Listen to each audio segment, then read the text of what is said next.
O ministro Gilmar Mendes tomou uma decisão pelo STF reforçando que o site Diário do Centro do Mundo deve permanecer no ar e que não deve haver censura prévia da imprensa.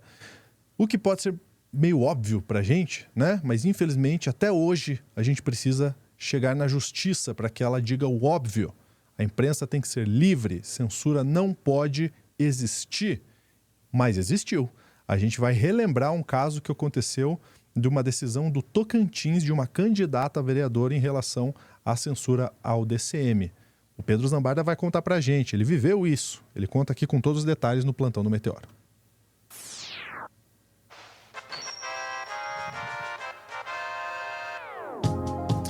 É 2024 e a gente ainda vê censura na imprensa.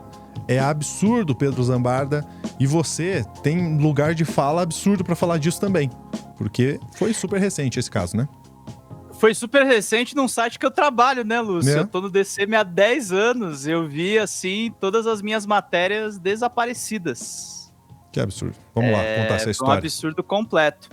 Mas saiu essa decisão, primeiro o DCM tinha já conseguido reverter na justiça a suspensão do site, porque o site não teria sido notificado pela justiça do Tocantins, e aí a justiça resolveu cassar o registro oficial do site, tirando ele todo do ar. Então, Lúcio, é uma decisão inédita na história da internet, tá? Seria o equivalente a um governo, sei lá, pegar todos os jornais de uma banca e confiscar. Não tem precedente nisso na história do jornalismo online. O que existe é derrubar uma matéria, entrar com um processo pedindo indenização, isso é praxe, isso é comum no jornalismo político. E o que aconteceu é que o site voltou para o ar, mas a matéria seguia censurada. O caso subiu para o Supremo Tribunal Federal e o Gilmar Mendes tomou uma decisão bem coerente, inclusive que contrasta com o velho Gilmar Mendes, né, Lúcio? A gente estava falando na época que nós dois nos formamos em jornalismo. Gilmar Mendes não era era um desquerido da classe, mas o Gilmar tomou uma decisão aqui defendendo o bom jornalismo, né? O Supremo Tribunal Federal cassou a decisão de primeira instância da Justiça do Tocantins, que mantinha fora do ar as reportagens deputada bolsonarista, que enriqueceu com os shows do Barões da Pisadinha. É investigada em 5 estados, publicada inicialmente pelo DCM no dia 21 de novembro do ano passado, e deputada bolsonarista faturou mais de 23 milhões de dinheiro público com a banda de Piseiro, de 1º de novembro de 2023. O conteúdo estava censurado desde 7 de agosto deste ano. E eu devo dizer, tá? O Globo, o Antagonista, o canal do Cauê Moura, o Desce a Letra Show, cobriu esse caso. O Desce a Letra Show acho que chegou a ser notificado extrajudicialmente, mas nenhum deles foi censurado. A justiça tocantinesca, do Tocantins, aderindo a essa política que é bolsonarista e é favorita a vencer a prefeitura da cidade, foi para cima do site de esquerda porque existe uma perseguição a nós progressistas, tá? Isso é importante de ser dito. As matérias assinadas pelo jornalista Vinícius Segala, que é um cara que eu conheço e é maravilhoso, trabalhou 9 anos no UOL, é super experiente, dão conta que a deputada estadual e pré-candidata do PL à Prefeitura de Palmas, Janade Marques Freitas Valcari, cujo nome na urna é Professora Janade, faturou pelo menos 30 milhões em contratos públicos com prefeituras de todo o país, somente nos anos de 2022 e 2023. Aí o Vinícius faz uma digressão ali a respeito da reportagem. Vamos para a decisão do Gilmar Mendes, que foi tomada pelo magistrado. Leia abaixo trechos da decisão do Supremo, assinada pelo ministro Gilmar Mendes, os destaques foram inseridos pela reportagem do DCM. O que diz o Gilmar? O Supremo Tribunal Federal já vedou a prática de atos estatais que configurem censura prévia à atividade jornalística, considerando que o livre trânsito de ideias constitui elemento essencial ao desenvolvimento da democracia. No caso dos autos, o juízo reclamado determinou a remoção da reportagem veiculada pelo reclamante, que relativa à existência das investigações instauradas pelo Ministério Público em 5 estados em desfavor da beneficiária, Janade Valcari. Ao contrário da juíza de primeira instância do Tocantins, o ministro Gilmar Mendes entendeu que as reportagens censuradas do DCM têm relevância jornalística e que sua retirada do ar representa uma afronta à liberdade de expressão. Olha abaixo. Ora, me parece que o fato de a reclamante noticiar a existência de investigações acerca de supostas irregularidades na contratação de shows artísticos pagos com recursos públicos, aos quais guardam inquestionável relação com parte beneficiária, que além da empresa da banda investigada é pessoa pública, que é uma deputada, por si só não autoriza a interferência prévia do Poder Judiciário no sentido de determinar a remoção de postagem de conteúdo midiático, sob pena de afronta à liberdade de expressão. Assim, entendo que o juízo reclamado, ao obstaculizar a divulgação da matéria jornalística, afrontou a decisão desta Corte, formalizada na DPF 130. Nesse sentido, destaco os seguintes precedentes. A crítica que os meios de comunicação social e as redes sociais digitais dirigem a pessoas públicas, por mais dura e veemente que podem ser, a acusação do Vinícius é malversação de dinheiro público, deixa de sofrer quando o seu concreto exercício às limitações externas que ordinariamente resultam dos direitos de personalidade, não induz responsabilidade civil, nem autoriza a imposição de multa cominatória ou astreine a publicação de matéria jornalística cujo veículo divulgue observações em caráter mordaz ou irônico, ou então veicule opiniões em tom de crítica severa, dura ou até impiedosa, ainda mais se a pessoa a quem tais observações forem dirigidas ostentar a condição de figura pública. O Francisco Ramos, que é advogado do DCM, disse que com a decisão do Supremo, a liberdade de imprensa prevalece, sendo proibida a censura prévia, com controle judicial, permitindo apenas posteriormente, caso haja excessos comprovados. Aí tem também a fala do Kiko, que é o diretor do DCM. Tínhamos certeza, desde o início, que nossas reportagens eram de interesse público, sustentadas unicamente em documentos e investigações do Ministério Público e tribunais de contas desde o momento em que a publicação foi autorizada. É uma vitória para todos nós, tá, Lúcio? E até eu estava conversando com a Sofia nos bastidores sobre isso. Infelizmente, canais de YouTube até sofrem mais censura prévia do que sites, né? Os sites de jornalismo ainda conseguem conservar a sua biblioteca de reportagens, mas essa decisão estava transpondo, inclusive, essa questão das big techs, estava indo atrás de um domínio público, de um jornal que tem registro, que responde processos. O DCM é muito, muito processado também. Por isso que eu digo que também há uma perseguição a veículos independentes, porque eles têm uma estrutura geralmente sustentada pelos seus leitores. Então é uma covardia que esses parlamentares bolsonaristas fazem. E aí é legal também resgatar como é que essa censura foi feita. Lá em agosto de 24, o UOL fez uma cobertura sobre essa censura. E aí ele fez um belo resumo que dá para entender, é legal a gente dar o contexto para a nossa comunidade também entender.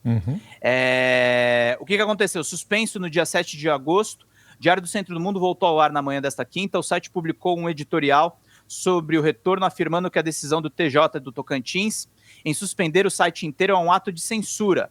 Este recomeço não é apenas uma vitória para a nossa equipe, mas para a liberdade de expressão e a democracia em nosso país, diz a publicação. Suspensão ocorreu após o processo movido pela deputada Janade Valcari, do PL do Tocantins, em novembro de 23. Uma reportagem do Diário aponta que a deputada faturou 23 milhões em um esquema de corrupção envolvendo as prefeituras e a banda Forró Barões da Pisadinha. Ela já foi empresária da banda e hoje um filho da deputada assumiu o posto. Olha o envolvimento dela com dinheiro público, hein? Continua até hoje. Em julho, o Ministério Público abriu um inquérito para investigar o caso, ou seja, ela tem investigação sobre isso. A suspeita é que a deputada repassava dinheiro das emendas de prefeituras que depois contratavam os shows da banda. Então é importante a gente saber a respeito disso. A coalizão em defesa da defesa do jornalismo pediu a volta do site. Muitas entidades, a Abrage, se manifestaram na mesma época. E aí é irônico, né, Lúcio? Uma decisão justamente do Gilmar Mendes defender a liberdade de imprensa, quando o Gilmarzão lá atrás, e eu defendo a obrigatoriedade do diploma, tá, gente? Evidentemente, o jornalismo não é exercido só por jornalistas, mas lá em 2009, você deve lembrar, né, Lúcio? Tá no G1, o Supremo derrubou a exigência do diploma do exercício da profissão de jornalismo por um voto do Gilmar Mendes, né? E aí diz essa nota aqui do Diego Abreu na época, lá em Brasília. O Supremo decidiu a derrubada da exigência do diploma do exercício de jornalista em plenário por 8-1. Os ministros atenderam ao recurso protocolado pelo Sindicato de Empresas de Rádio e Televisão do Estado de São Paulo e pelo Ministério Público Federal, ó, o MP aí, pedindo para extinguir a obrigatoriedade do diploma. O recurso contestava uma decisão do Tribunal Regional Federal da Terceira Região, que determinou a obrigatoriedade do diploma. Para o Ministério Público, o Decreto-Lei 972, que estabelecia regras ao exercício da profissão, é incompatível com a Constituição Federal de 88, porque a lei da imprensa é da ditadura, né? O único recurso possível contra a decisão do Supremo, na época, era o embargo de declaração. Por conta disso, o presidente da Federação Nacional dos Jornalistas, a FENAGE, o Sérgio Murilo, já disse que a entidade não vai recorrer. Relator do processo, o presidente do STF naquela época, Gilmar Mendes, concordou com o argumento de que a exigência do diploma não está autorizada pela Constituição. Para ele, o fato de um jornalista ser graduado não significa mais qualidade aos profissionais da área. A formação específica em cursos de jornalismo não é o meio idôneo de evitar eventuais riscos à coletividade ou danos a terceiros. Eu queria saber o que o Gilmar de hoje pensa quando ele cortou a obrigatoriedade, quando teve gabinete do ódio do Bolsonaro e terça livre do Alan dos Santos, hein, Lúcio? Cara, essa é uma discussão que, inclusive, aqui no Meteoro a gente vai ter opiniões diversas, né? Assim como o Pedro falou, que é a favor, eu também sou a favor, né, da obrigação, mas a gente tem opiniões diversas. Mas eu sou a favor que as redações contratem outros profissionais, designers, ilustradores, críticos de arte formado em letras, mas eu acho que todo mundo tem que ser formado, na verdade, né, Lúcio, na sua especialidade. Exatamente. Então, essa discussão vai longe, assim. Uma verdade é que a gente viu coisas bizarras aparecerem e se colocarem como jornalistas, porque, de fato, agora você consegue tirar o registro sem o diploma. Mas, enfim, esse realmente é uma curiosidade que o Pedro trouxe pra gente, porque é uma não vou dizer hipocrisia, mas é um tanto curioso o Gilmar daquela época do Velho Testamento para o Gilmar do Novo Testamento, né? O que eu queria pontuar aqui, Pedro, é em relação a todo aquele, em meio àquele juridiquês que a gente viu o Gilmar, na decisão do Gilmar Mendes, tem algo muito importante ali. É que essa decisão vai contra o que a própria corte já tinha definido. Então já havia um pré-julgado. E a decisão, ela é absurda, exatamente para além da censura, mas por isso também. Porque é uma decisão de um Tribunal de Justiça estadual, lá de Rondônia, em que a gente precisa imaginar como que essa decisão foi feita sem consultar se já havia algo definido pelo STF. Será que foi consultado? Porque quando a gente vê, como eu falei, né, no meio desse juridiquês do Gilmar Mendes, ele mesmo pontua que é um absurdo. Que a decisão é absurda porque vai contra o que a corte já havia definido, né? E quando você fala em uma decisão jurídica, você consulta o histórico. Por isso que existe um tal de pré-julgado. Algo que já foi julgado. Por isso que existe uma coisa chamada jurisdição, né? Exato. Exatamente. A gente aqui no Meteoro fez um corte sobre isso e não fomos censurados. Então, quando o Pedro fala assim, que existe um potencial, uma potencial perseguição, fica muito evidente essa possibilidade quando a gente vê isso, Pedro.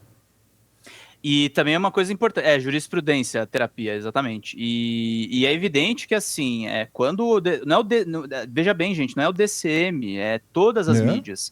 Quando o Dias Toffoli tirou uma reportagem, eu quero lembrar, e eu não concordo com a reportagem, veja bem, mas quando o Dias Toffoli tirou uma reportagem do site Antagonista do ar, sobre relações promíscuas dele, foi uma grita na imprensa inteira, e foi uma matéria só, que é uma coisa que acontece bastante na imprensa, principalmente matérias que têm erros, e aí, eventualmente, ou você dá um direito de resposta, ou quando é um absurdo completo, em alguns poucos casos, ela é tirada do ar. Mas não pode haver censura prévia, os veículos eles precisam ter liberdade ampla, e não é só opinião, é liberdade de apurar os fatos. O Vinícius não estava dizendo se a Janaide é isso ou aquilo, ele recebeu um calhamaço de documentos dizendo que tinha alguma coisa errada naquela banda. E quando Não é você, opinião, gente. quando você tem uma proximidade dessa, como a gente viu ali, né? É isso. O serviço Então, público, ela é uma servidora pública quando ela está num cargo eletivo, ele precisa ter a moralidade, ele precisa ter a legalidade, e isso tudo sim. passa pelas suas relações comerciais também dentro e fora do seu cargo. E o DCM Difícil. ainda tem uma sorte que, assim, tem uma equipe de advogados que consegue fazer defesa, porque muito veículo quebra por causa disso. É verdade, é verdade. Exatamente.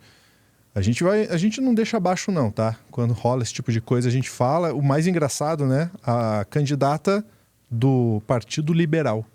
Muito liberal mesmo esse partido, né? Muito liberal. Muito. Liberal pra caramba, pra censurar os outros. Pedro, obrigado pela sua participação, viu? Feliz Obrigado, por essa vitória. É nóis. Olha só, antes de ir embora, eu queria falar pra você que há tanta gente apostando que já se fala numa epidemia de bets. Você já deve ter ouvido esse termo por aí. Embora comerciais de apostas ainda incentivem um jogo responsável, a própria neurociência revela que é impossível você jogar com responsabilidade. E num vídeo especial aqui no canal da TV Cringe, que é o novo canal do Meteoro, a gente mostra como as apostas mudam inclusive a química do cérebro. E não só do ser humano, também dos outros animais. É um tema extremamente importante, mas com uma abordagem totalmente original que a gente traz para você na TV Cringe. Então, ó, youtube.com/TVCringe Brasil, novo canal do Meteoro com vídeo ensaio. E tá aqui o vídeo novo sobre a neurociência das apostas. Por que que é tão difícil parar esse vício que está assolando o Brasil, né? O mundo também. A gente fala aqui do Brasil. A gente já fez outros cortes aqui no Meteoro, inclusive de plantão, falando do perigo dessas apostas, inclusive para as famílias. Já teve divórcio, já teve jovens que não querem entrar no ensino superior porque preferem usar o dinheiro que usariam para isso para apostar. Olha o perigo. Então, um vídeo todo especial para vocês na TV Cringe. Um grande abraço. Até a próxima.